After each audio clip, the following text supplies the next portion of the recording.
Assalamualaikum, hai, apa kabar anda semua? Bersama saya lagi Nazar bin Abdullah. Pada perkongsian kali ini saya akan kongsikan kepada anda bagaimanakah cara kita menyuburkan pokok bougainville kita dengan menggunakan air sisa cucian beras. Baiklah teman-teman ya, sekiranya anda ingin mengetahui bagaimanakah tips ataupun cara saya kongsikan kepada anda pada perkongsian saya pada kali ini, pastikan anda terus bersama perkongsian saya dari mula hingga selesai. Okey, pastikan anda terus mengikuti langkah demi langkah supaya anda tidak salah melakukannya dan anda akan mendapat hasil yang maksimal. Baiklah teman-teman, kita teruskan ke langkah yang ke seterusnya.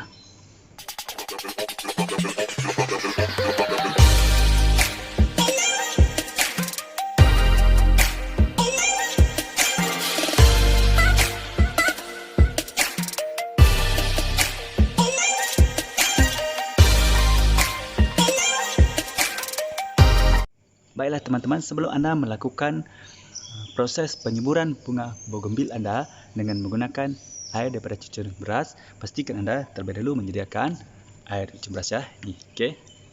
Okey, ini adalah air bekas cucian beras. Okey. Lepas tu anda sediakan untuk kita melakukan penggemburan tanah.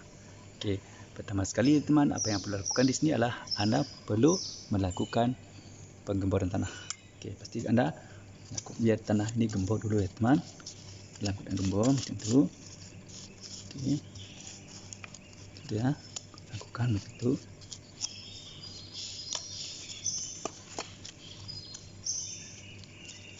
Lakukan penggemburan tanah terlebih dahulu. Macam tu.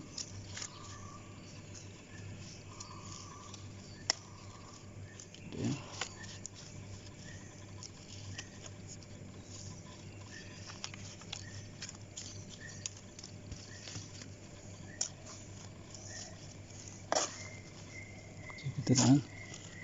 Okey, tentu ya. Okey. Kemudian apa yang anda perlu lakukan adalah anda ambil air cuci beras tadi teman ya. Air cuci beras tadi ya, tuang ke dalam gelas ni.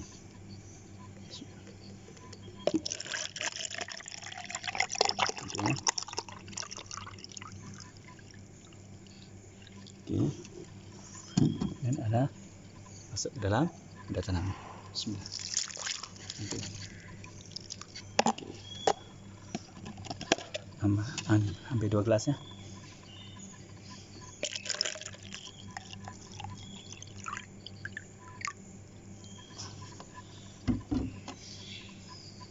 Itu.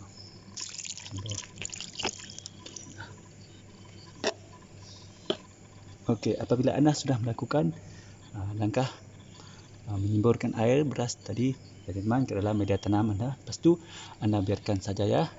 Pastikan jangan terkena air hujan lagi ya sebab anda melakukan penyemburan dengan air beras ni. Okey, anda boleh melakukan penyiraman dengan menggunakan air bekas cucian beras ni 1 minggu 2 kali. Okey. Okey, itu adalah cara bagaimana kita menggunakan air bekas cucian beras untuk kita menyuburkan pokok bougainville kita. Okey, teman ya, itu adalah satu cara.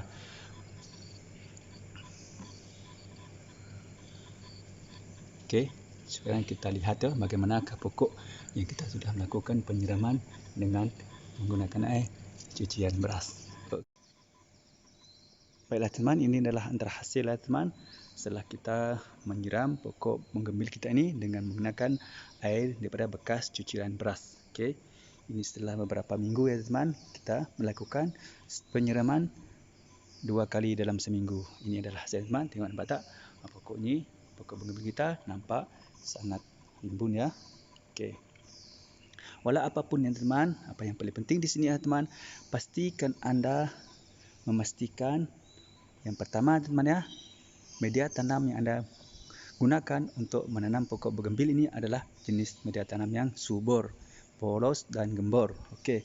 Contohnya teman bersifat subur ialah subur ya tanah media tanam yang masih baru ya teman, tidak lama. Itu yang bersifat, contohnya bahan yang paling sesuai anda gunakan adalah teman, anda boleh menggunakan tanah subur yang berpasir dan juga campur dengan kompos ya ataupun dengan sekar padi. Okey, macam tu anda boleh menggunakan mungkin tanah subur macam tu dengan 60%, lepas tu anda guna kompos 30% dan anda menambahkan dengan sekam padi 10% macam tu. Itu adalah media tanam yang sangat sesuai, yang sangat baik, anda gunakan untuk dijadikan sebagai bahan media tanam untuk anda menanam pokok bougainville anda. Lepas tu teman, apa yang perlu ialah pastikan anda meletakkan pokok bougainville anda di tempat yang lapang, yang cukup menerima pancaran cahaya matahari dari pagi hingga petang sekurang-kurangnya 80%. Itu adalah langkah kedua, tuan, untuk memastikan pokok bougainville anda sentiasa subur, rimbun dan berbunga lebat. Itu adalah langkah yang kedua. Kerana teman-teman, apabila anda meletakkan pokok bougainville anda di tempat yang terlindung daripada cahaya matahari, ini boleh menyebabkan pokok bougainville anda akan kurang efektif, kurang subur dan tidak akan berbunga, malas berbunga. Kerana syarat pertama untuk pokok bougainville anda berbunga adalah anda perlu meletakkan pokok bougainville anda di tempat kawasan yang cukup pancaran cahaya matahari. Itu adalah langkah yang kedua yang anda perlu lakukan. Okey, dan perkara ketiga yang anda perlu perhatikan teman ialah pastikan anda melakukan pemangkasan. Okey, pemangkasan anda perlu lakukan adalah untuk membantu mempercepatkan proses pucuk-pucuk ataupun tunas baru dan juga ranting-ranting dan cabang-cabang baru, teman. Di samping itu juga pemangkasan yang perlu anda lakukan adalah untuk membentuk gaya pokok bougainville anda, ya. Terutamanya anda ingin membuat pokok bougainville anda sebagai sebuah bonsai. Itu penting. Dan pemangkasan dilakukan juga untuk membuang ranting-ranting ataupun cabang-cabang ataupun daun-daun ataupun bunga-bunga yang sudah mati dan layu ataupun yang sudah rosak. Itu adalah perlu kita melakukan pemangkasan. Okey. Lepas tu teman-teman, perkara yang keempat anda perlu lakukan adalah pemupukan ataupun pembajaan. Pastikan anda memilih pupuk yang sesuai untuk pokok bougainville anda.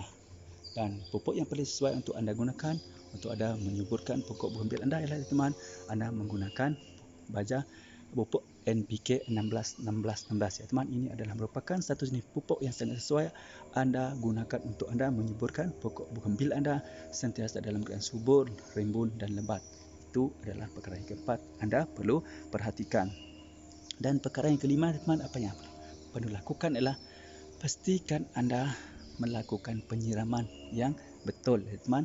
Sekurang-kurangnya anda melakukan penyiraman 2 hingga 3 hari sekali. Ini adalah semasa musim panas.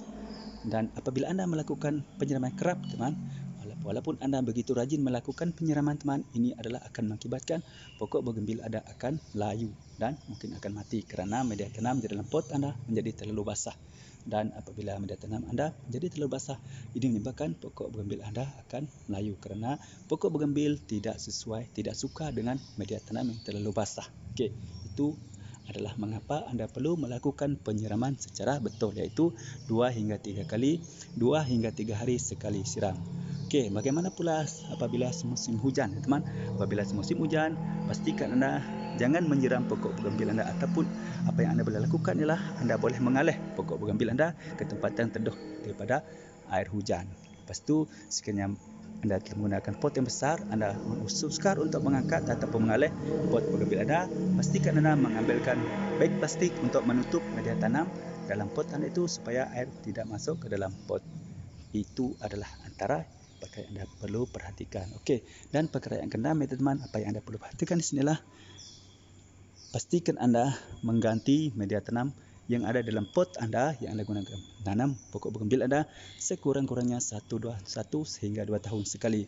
Kerana teman-teman, media tanam yang sudah terlalu lama yang menjangkau 1 hingga 2 tahun di dalam pot sudah mati, boleh dikatakan mati, teman, kerana sudah tidak mempunyai nutrisi makanan yang cukup untuk membantu proses penyuburan pokok bougainville anda. Jadi apa yang perlu lakukan ialah anda perlu menggantikan media tanam yang baru. Okey, pastikan teman-teman, apabila anda ingin mengganti media tanam yang baru, pastikan anda menggunakan media tanam yang sama seperti media tanam yang mula-mula anda menanam pokok bougainville anda dahulu. Itu sangat penting, teman, yang mempunyai ciri fizikal seperti poros dan gembur, ya. Lepas tu, media tanam berpasir, tanah subur, kompos, sekam padi juga antara bahan-bahan yang anda boleh jadikan sebagai media tanam. Yang penting sama-sama seperti media tanam yang mula-mula anda guna untuk menanam pokok bougainville anda. Okey, itu adalah 6 perkara yang anda perlu perhatikan sekiranya anda inginkan pokok bougainville anda dalam keadaan subur, ya, sentiasa sehat, berdaun berbunga rimbun dan daun berkilat dan dalam keadaan yang sangat cantik dan indah untuk dipandang.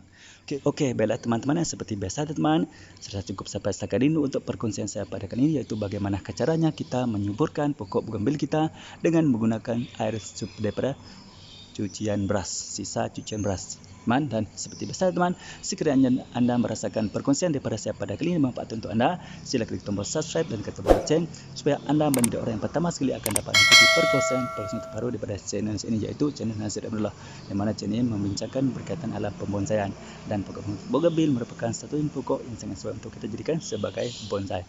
Baiklah teman-teman, bagi anda yang masih lagi belum subscribe, sila subscribe teman, kerana subscribe gratis, gampang dan mudah. Mari kita sama-sama berkongsi yang bermanfaat, insya-Allah kita juga akan mendapat banyak.